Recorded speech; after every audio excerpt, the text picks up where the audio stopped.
Here we have the finished trim ring.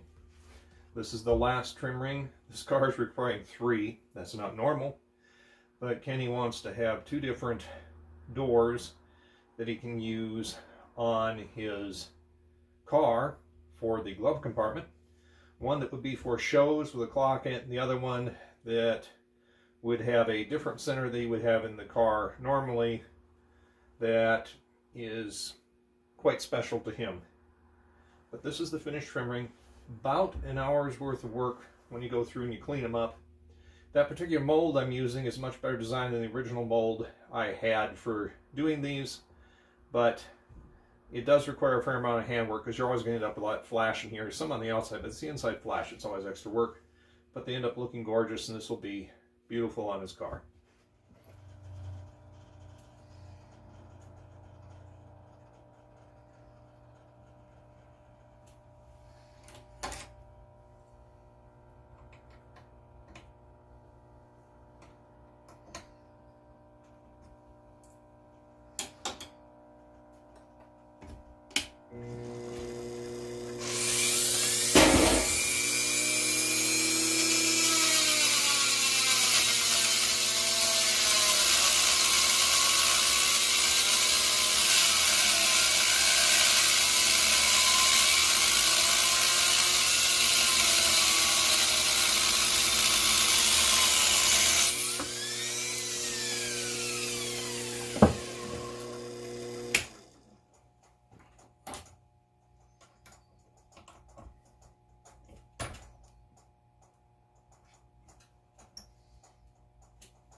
Here we have the 2 side panels for Kenny's 3rd door, as we mentioned.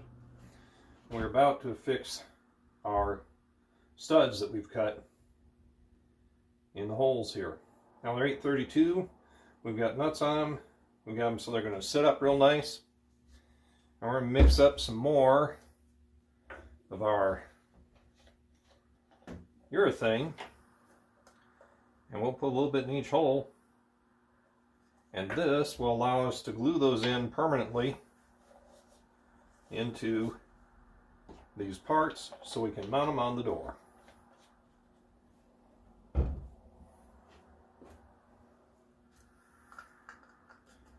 About a 2-minute work time on this material, so stir it up real well. Takes longer than that to get hard, especially since we're going to be using small amounts.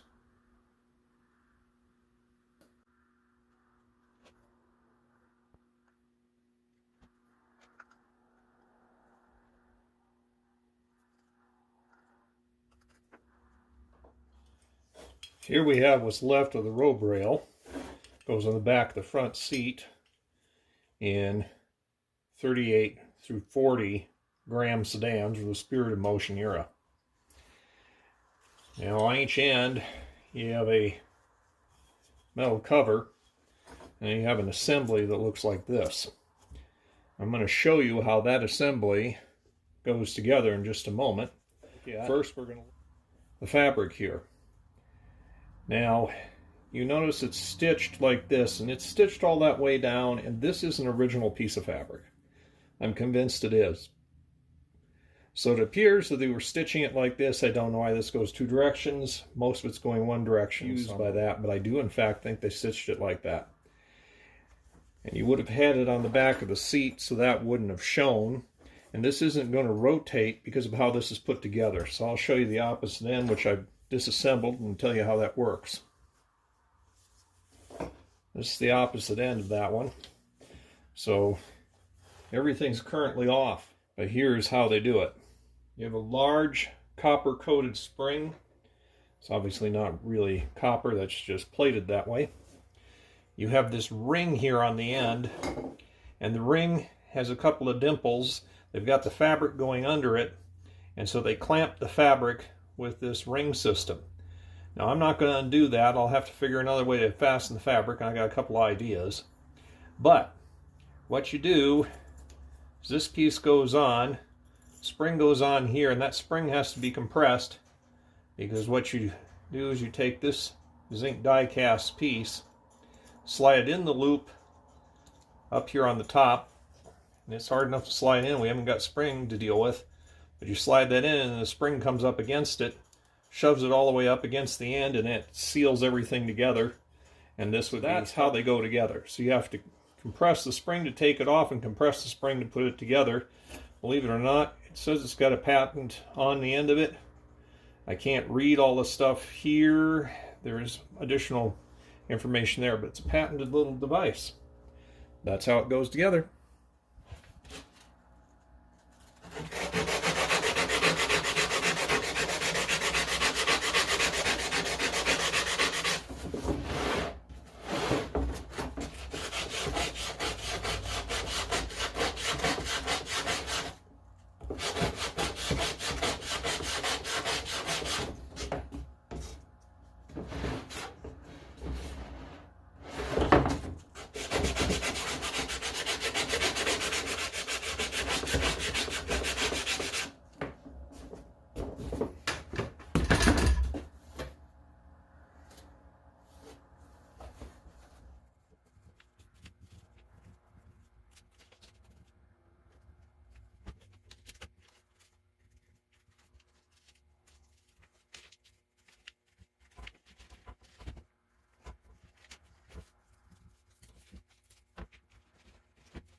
Here we have the rear passenger door card from a 1939 four-door Spirited Motion sedan.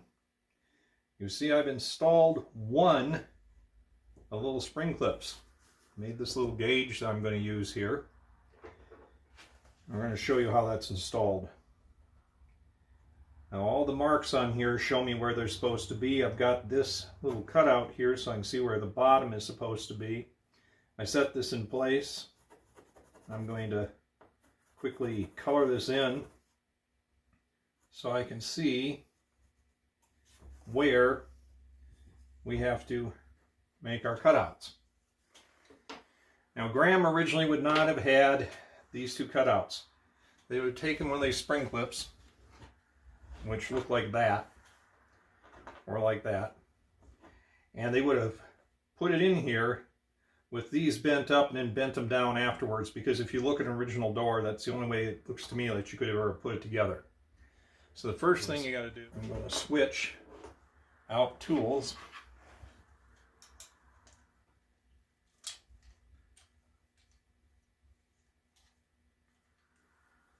Because we need to have our diamond cutting wheel. This is not a cutoff wheel. This is a diamond cutting wheel. They're not very expensive. In fact, you can buy cheaper ones on Amazon than the original ones you get from Dremel.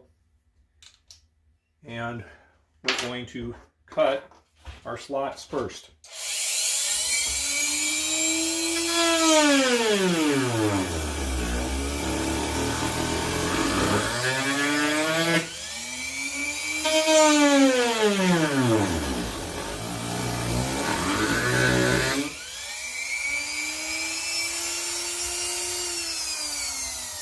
Now after we cut our slots, we need to go back to our rotary file so we can cut the bigger slots that we're going to need. Now that diamond cutting wheel isn't going to be quite large enough, so we may use a file to enlarge those slots a bit in just a moment. So mount up our rotary file here, and we'll use that for making the big slots.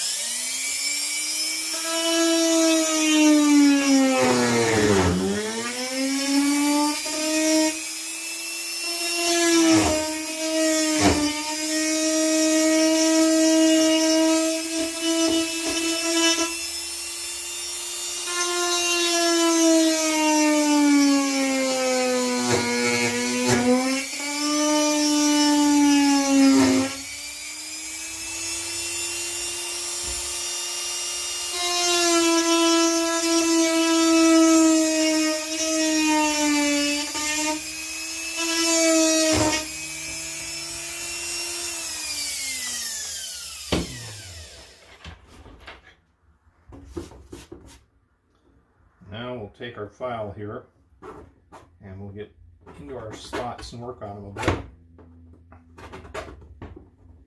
bit, because that diamond cutting wheel isn't quite wide enough.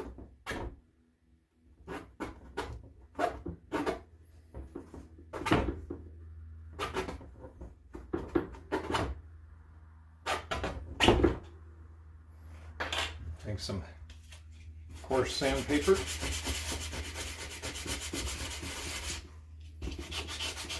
Remove some of the loose stuff. And now we'll see if this fits or if we have to tweak it some. It's doing pretty good, but we still need to take out a little more with our file.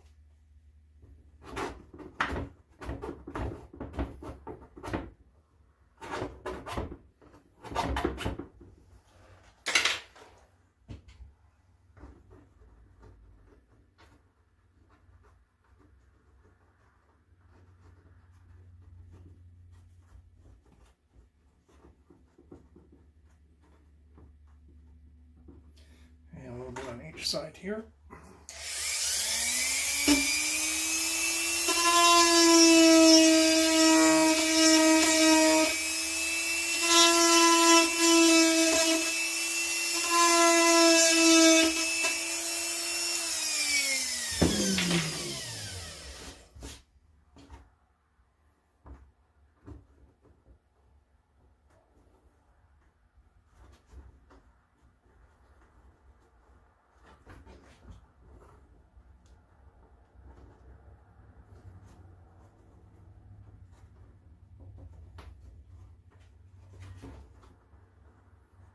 And you do want a fairly tight fit for this.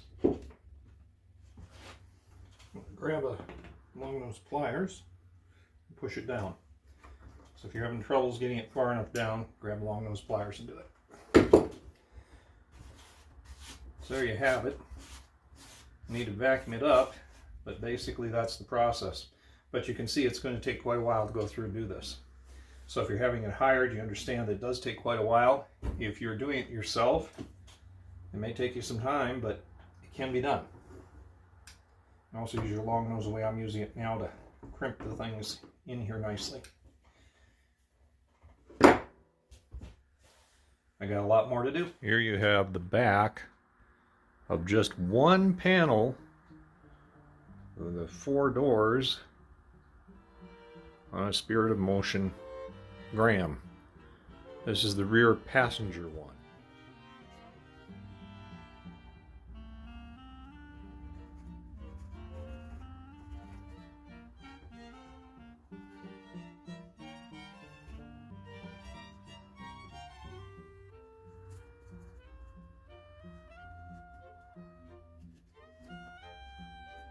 Here you have one of the rear armrests with the fabric taken back off of it, as well as the mounting hardware. That's the driver's side. Here's the passenger side sitting over here. Same thing's been done to it.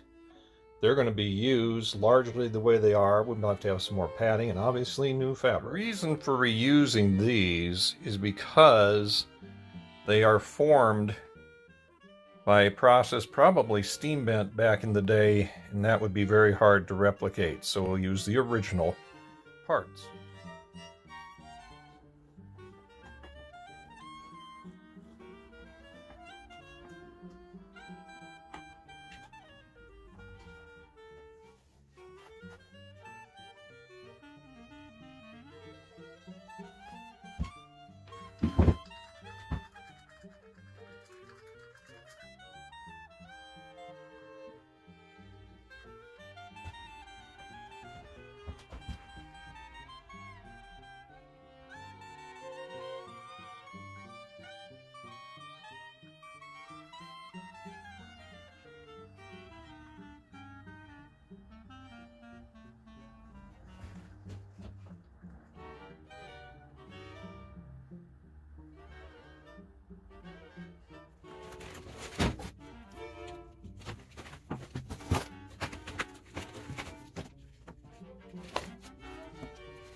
Here we have the salvage parts that were taken from that door that you've seen me working on.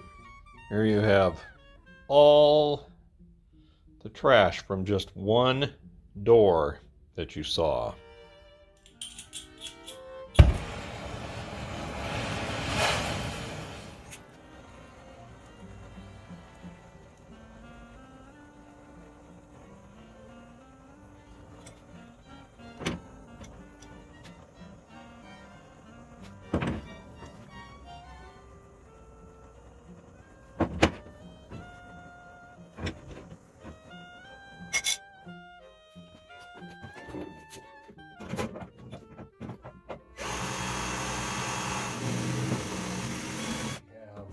Finally gotten to the point where everything fits.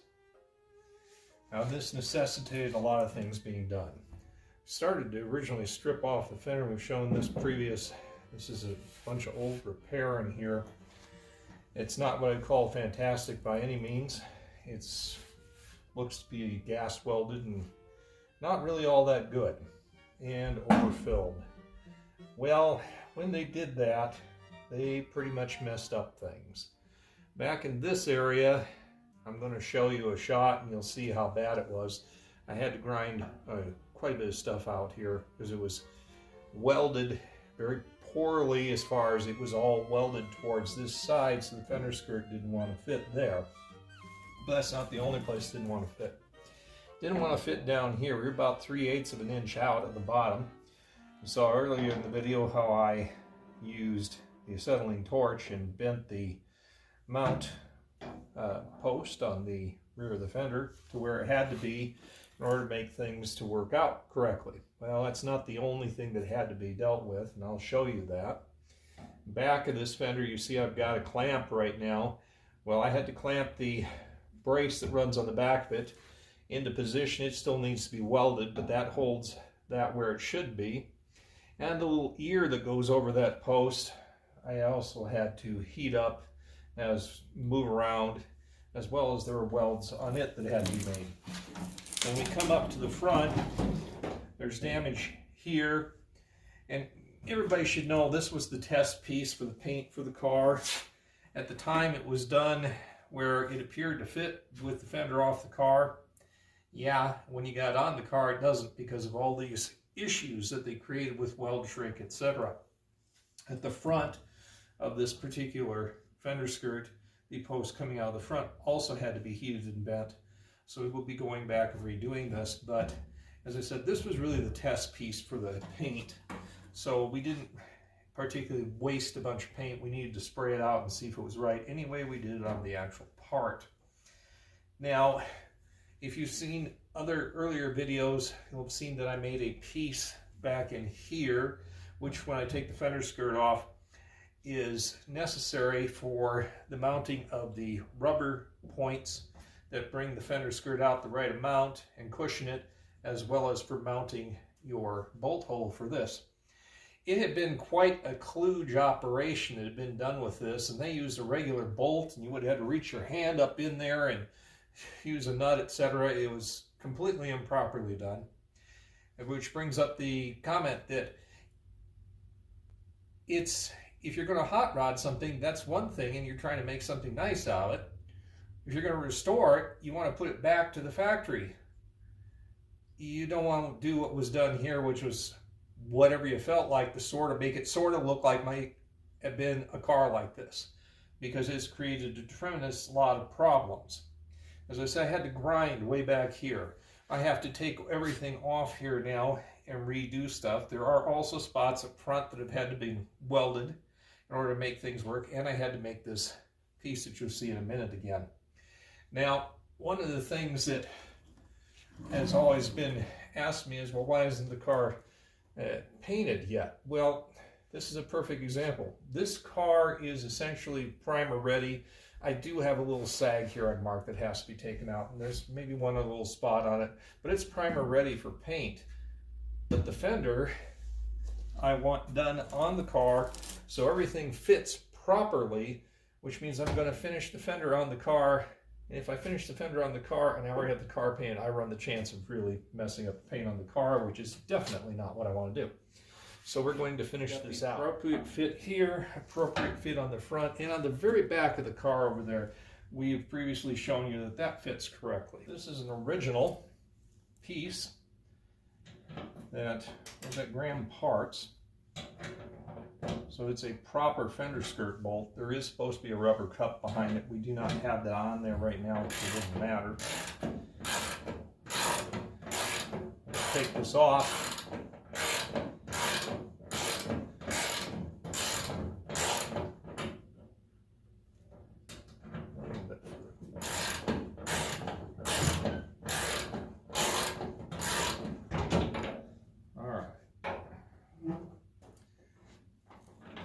So it swings out just like it should. We'll lift this off.